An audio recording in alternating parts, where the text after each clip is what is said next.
पवन कल्याण sir की much awaited and most hyped movie आज सिनेमाघरों में रिलीज हो चुकी है, जिसका नाम है ओजी। मैंने देख ली है, मुझे कैसी लगी चलिए बताता हूँ। बात करें मूवी की, कलर ग्रेडिंग सुपर, सिनेमैटिक जो शूट किए गए हैं भाई खतरनाक है, एनिमेशन जोरदार है, एक्टिंग भी अच्छी है। क्या ये ओजी साहो के साथ कनेक्टेड है? लेकिन इतना सब कुछ होने के बावजूद भी क्या ये मूवी एक अच्छी मूवी बनती है?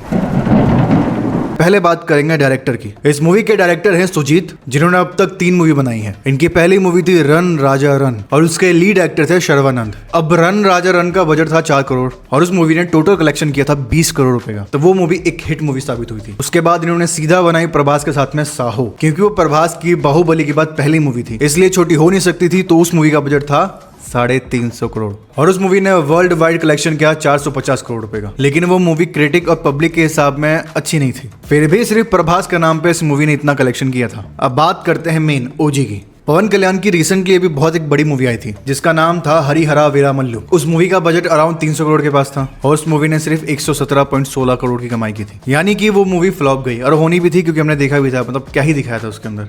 अब सुजीत जो कि इसके डायरेक्टर है, इनकी डायरेक्शन को लोगों ने पसंद नहीं किया था। और पवन कल्याण जिनकी अभी अभी एक बहुत बड़ी मूवी फ्लॉप गई है, क्या ये दोनों माइनस माइनस प्लस बने? तो मैं कहूंगा नहीं।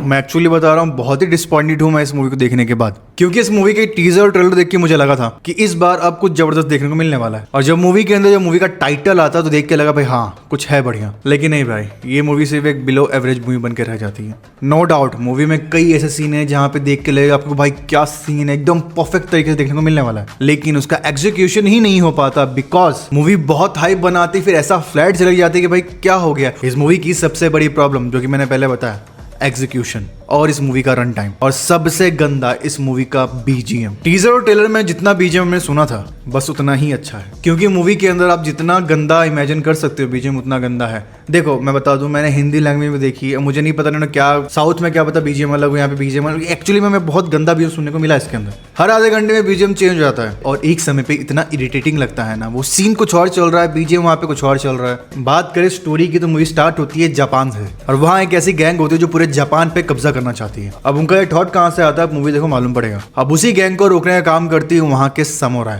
लेकिन वो गैंगस्टर सारे समुराई को मार देते हैं। उनमें से एक समुराई बच जाता है जो कि पवन कल्याण होते हैं इंडिया से। वो कैसे सत्यराज से मिलते हैं, कैसे मुंबई पहुंचते हैं, वो मूवी देखो मालूम पड़ेगा। मैं बहुत ही एक्साइटेड था क्योंकि मुझे लगा कि इसके अंदर मेरे को बहुत ही अच्छा स्वॉर्ड फाइट देखने को मिलने वाला है, क्योंकि अब तक हमने देखा है गैंगस्टर मूवी में गन का इस्तेमाल किया जाता है, बॉम्ब का इस्तेमाल किया जाता है, पर इसमें कुछ नया था। लेकिन वहां भी भाई सब गुड़ गोबर कर दिया। फाइट स्टार्ट होती है और लगता है भाई कि अब मजा आएगा, लेकिन उसका आगे क्या होता है, मैं क्या होता हूँ एक्सप्लेन भी नहीं कर पा रहा हूँ। फाइट फील ही नहीं होती है। इससे अच्छा स्वॉर्ड फाइट हमने देखी थी ऋतिक रोशन की वॉर 2 में। और भाई एक बात बताओ, ऐसी फिल्मों में वो आएगा, वो तूफान है, वो शेर है, मतलब ये सब करना जरूरी है। इसके बिना भी आप बहुत अच्छे से प्रेजेंट कर सकते हो हीरो को।